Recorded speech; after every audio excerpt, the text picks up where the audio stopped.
Hi hello అందరికి నమస్తే. నేను జర్నలిస్ట్ రవీందర్. వెలుగు టీవీ ఎక్విప్మెంట్ కోసం సహాయం అందించాలనుకున్న వాళ్ళు కింద నెంబర్ ఉంది, ఆ నెంబర్కి మీ సహాయాన్ని అందించి నాకు సహకరించగలరు.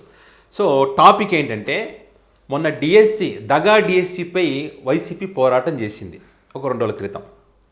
సో ఆ పోరాటంలో చాలామంది పాల్గొన్నారు, వారి యొక్క నిరసన తెలియజేశారు.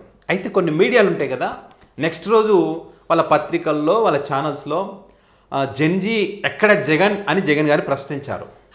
అక్కడ వచ్చినప్పటికీ వాళ్ళ బాధను వ్యక్తం చేసినప్పటికీ అక్కడ వాళ్ళు అడిగిన ప్రశ్నలు కాదని జంజీ లేరని చెప్పారు. సో వైసీపీ పార్టీ కూడా ఓహో మీకు జంజీ కావాలా, జంజీ పవర్ కావాలా అని చెప్పి ఢిల్లీలో జంతర్ మంతర్లో ఏ రకంగా అయితే 40 రోజులు దగ్గర పోరాటం చేసి కేంద్రం మెడలు వంచారో, 13 సంవత్సరాలుగా ఎదురు లేదని అహంకారంతో ఉన్నటువంటి వారి మెడలు వంచి డిమాండ్లు ఏ రకంగా అయితే సాధించారో, మంత్రి రాజీనామా చేసేదాకా తీసుకొచ్చారో, అదేవిధంగా ఢిల్లీ తరహా పోరాటాన్ని ఆంధ్రప్రదేశ్కి తీసుకురాకపోతున్నారు. దానికి సంబంధించి ఒక కార్యాచరణ కూడా వైసీపీ ఇక్కడ రూపొందిస్తూ ఉంది. అంటే వీళ్ళు ఏదైతే జంజీ అన్నారో ఆ జంజీ యొక్క పవర్ ఆంధ్రప్రదేశ్లో వైఎస్ఆర్ కాంగ్రెస్ పార్టీ చూపిస్తూ ఒక సంచలనం సృష్టించబోతూ ఉంది. దానికి తగ్గట్టుగానే ఒక కార్యాచరణ ఏ రకంగా ఉందంటే, ఇక్కడ ఈ నెల 31 నుంచి అంటే డిమాండ్స్ ఏంటి, డిఎస్సి స్కామ్కి సంబంధించి ఏదైతే బాధ్యత వహిస్తూ నారా లోకేష్ రాజీనామా చేయాలి. నారా లోకేష్ గారు ఏమంటారు, సవాల్ ఎవరైనా ఓకే అంటారు. వైసీపీ ఎన్నిసార్లు వాళ్ళు సవాల్ ఇస్తున్న ప్రతిసారి వైసీపీ రెస్పాండ్ అవుతుంది. మేమైనా సిద్ధమే, జగన్ గారు వస్తారు, అందరూ వస్తారు, సరే సవాల్ మరి ఎక్కడ అంటే ఎవరు రారు చర్చించడానికి. మరి ఆ సవాల్కు వీళ్ళు రావట్లేదంటే పారిపోతున్నట్టే కదా, తప్పు చేసినట్టే కదా. సో ఆ రకంగా వాళ్ళు ఎన్నికిపోతా ఉన్న క్రమంలో ఇక్కడ వాటిని ఖచ్చితంగా ఈ డిఎస్సి స్కామ్లో దానికి సంబంధించి రాజీనామా చేయాలి, సిబిఐ ఎంక్వైరీ కూడా జరగాలనే ఉద్దేశంతో వీళ్ళు ఏదైతే పోరాటం చేస్తూ ఉన్నారో 31 తారీఖును అంటే ఆగస్టు అంటే రేపు 31 తారీఖున జిల్లా కలెక్టర్లతో పార్టీ నియోజకవర్గ జిల్లాలో ఉండే లీడర్లందరూ కూడా జిల్లా కలెక్టర్ని కలిసి వినతి పత్రాలు అందజేయడం, ఆగస్టు 3 లేదా 4 నియోజకవర్గాలలో మీటింగ్ పెట్టుకొని ఏ రకంగా ముందుకు వెళ్ళాలని చెప్పి ఖచ్చితంగా అధికారులకు వినతి పత్రాలు ఇచ్చేటువంటి కార్యక్రమం. అదేవిధంగా 6 నుంచి 9వ తారీఖు వరకు ప్రతి నియోజకవర్గంలో కూడా రిలే నిరాహార దీక్షలు, అదేవిధంగా 10వ తారీఖున ప్రతి నియోజకవర్గంలో ర్యాలీలు. అంటే రాష్ట్రం మొత్తం కూడా 175 నియోజకవర్గాలలో ఈ అంశానికి సంబంధించి ర్యాలీలు చేసేటువంటి కార్యక్రమం ఇక్కడ.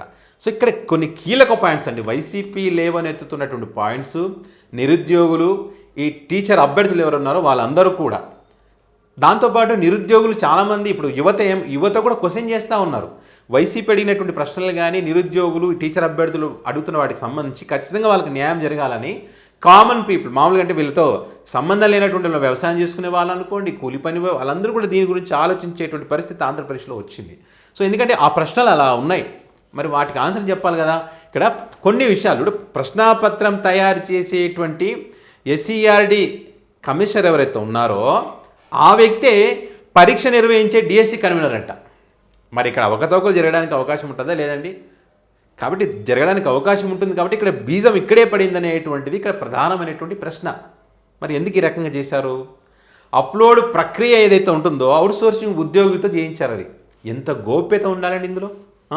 కొందరు లక్షల మంది జీవితాలు దీని మీద ఆధారపడి ఉంటాయి కదా, మరి ఆ రకంగా చేయలేదు. ఇంకో దారుణం ఏంటో తెలుసా, ఇక్కడ జీవో నెంబర్ 74 ప్రకారం స్పోర్ట్స్ కోటాలో 2% ఉంటుంది.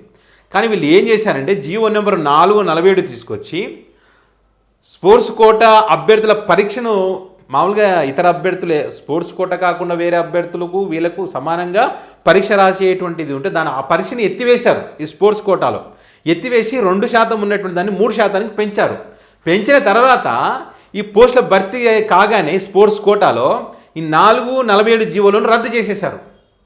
రద్దు చేస్తూ మళ్ళీ పోటీ పరీక్ష తప్పనిసరి అని చెప్పి 56 జీవో నెంబర్ 56ని తీసుకొచ్చారు. మరి ఈ తతంగం ఎందుకు చెప్పండి? ఎందుకు ఇలా మార్చాలి, ఎందుకు పెంచాలి, పూర్తి అయిన తర్వాత మళ్ళీ జీవోలు ఎందుకు రద్దు చేయాలి? ఇది మోసం కాదా? ఈ ప్రశ్నలకు ఆన్సర్ ఎవరు చెప్తారండి? ఈ స్పోర్ట్స్ అధ్యక్షులు ఉంటారు కదా, అందులో ఈ అధికార పార్టీకి చెందినటువంటి వాళ్ళే ఉంటారు, సర్టిఫికేట్ కూడా వాళ్ళే ఇచ్చేస్తారు. అన్ని వాళ్ళే ఇచ్చి అంతా వాళ్ళే చేసిన తర్వాత ఇంకా పారదర్శకత అనేది ఎక్కడుంటుంది? నిజమైనటువంటి అభ్యర్థులు ఈ స్పోర్ట్స్ కోటాలో విజయం సాధించినటువంటి వారు, మరి వారందరికీ న్యాయం ఎక్కడ జరుగుతుంది? ఈ ప్రశ్నలకి కదా మీరు ఆన్సర్ చెప్పాల్సింది. ఇంతమంది జీవితాలు నాశనం అయిపోతున్నాయి కదా, ఇది స్కామ్ జరిగింది కదా, జరిగింది అనడానికి అవకాశాలు ఉన్నాయి కదా, ఆడియోలు కూడా లీక్ అయినాయి కదా. ఒక జాబ్ తీసుకోవడానికి 15 నుంచి 20 లక్షలు 30 లక్షలు డిమాండ్ చేస్తున్నటువంటి అంశాలకు సంబంధించి పెద్ద ఎత్తున వైరల్ అవుతున్నాయి కదా, దానిపైన చర్చ జరగాలి, వారి జీవితాలు బాగుండాలని చెప్పి అడగాల్సినటువంటి మీడియా సిగ్గు శరం లేకుండా జంజీ ఎక్కడ ఉంది జగన్, ఇక్కడ అభ్యర్థులు టీచర్ అభ్యర్థులు ఎక్కడ వచ్చారు జగన్, వాళ్ళందరూ హ్యాపీగా ఉన్నారని మాట్లాడతారా? కొంచెమన్నా కడుపుకి అన్నం తింటున్నారా?